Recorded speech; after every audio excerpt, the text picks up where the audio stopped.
Hoje iremos falar sobre Sagarana, obra de João Guimarães Rosa. Esta se encaixa na terceira fase do modernismo, de um autor que se destacava por ser tão completo e diferenciado.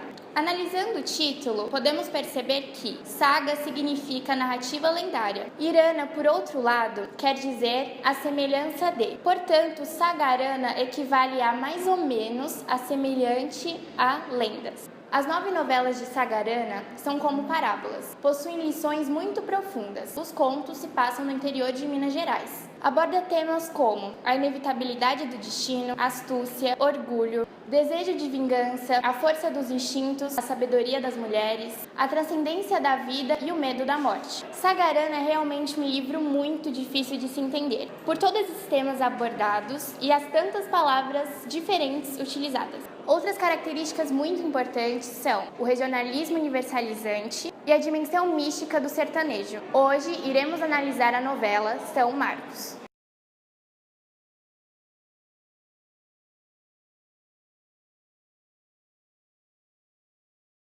Bom, pessoal, em relação aos personagens do nosso conto, a gente vai ter 4 que são fundamentais. O primeiro deles é o José, que ele é conhecido por ser um admirador da natureza, ele adorava observar árvores, pássaros, mas principalmente porque ele é o narrador da história. Já o João Mangolô, ele era um sujeito conhecido como feiticeiro, morava na região do Calango Frio, e Aurísio Manguitola, ele era um sujeito experiente, ele era contador de histórias e conhecia muito bem todas as pessoas da região. Já o Tião Trajão, ele é um sujeito assim meio leso, que não conhecia muito bem sobre as pessoas, e também ele era um vendedor de peixe do arraial, e ele ficou totalmente surpreendido depois de aprender a oração de São Marcos. E esses vão ser os principais personagens da nossa história. Bom, em relação a outras características do nosso conto, este é narrado em primeira pessoa, ou seja, a gente vai ter um narrador-personagem. Justamente, a narrativa vai guiar o protagonista, mas além disso, ela vai trazer certas sutilezas que vão trazer um sentido muito mais profundo para a história. Bom, essa relação entre narrador e personagem vai se dar justamente no início da narrativa. E durante todo o conto, você vai perceber que não é possível identificar necessariamente quem é o narrador e quem é o personagem. Muitas vezes eles se confundem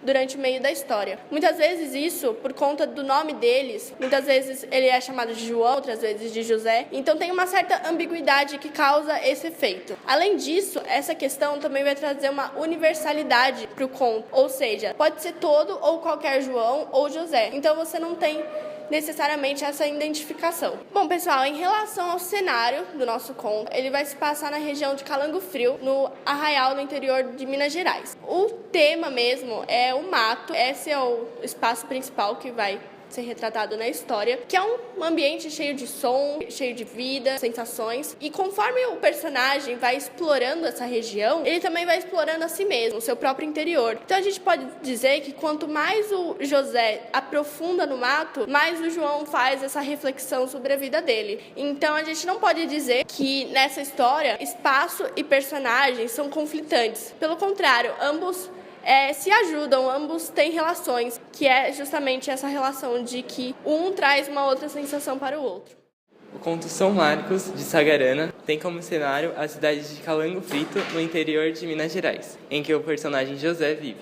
O enredo do conto se passa em uma trilha em que José acaba por encontrar Aurísio Manguitola e discutir sobre a oração de São Marcos, uma oração que, se proferida em voz alta, pode lhe trazer grandes poderes como maus agouros. Em meio a isso, no conto, é retratada a história de Tião Trajão, um mulato humilde que foi traído por sua mulher e, através da oração de São Marcos, conseguiu a sua vingança. O auge do conto ocorre quando José, ao descansar em meia trilha, sofre uma forte cegueira e acaba fazendo uso da oração de São Marcos, ficando possuído. Com isso, José vai furiosamente à casa de João Mangolô, o feiticeiro com quem havia encontrado mais cedo, e busca espancá-lo. Como desfecho do conto, os dois se entendem, e José acaba aderindo à oração de São Marcos. Oi, gente, então eu vou falar sobre a religiosidade, e ela é considerada um elemento principal no texto, na verdade no conto de São Marcos, onde nós não podemos definir com clareza a qual religião o narrador ele se encontra.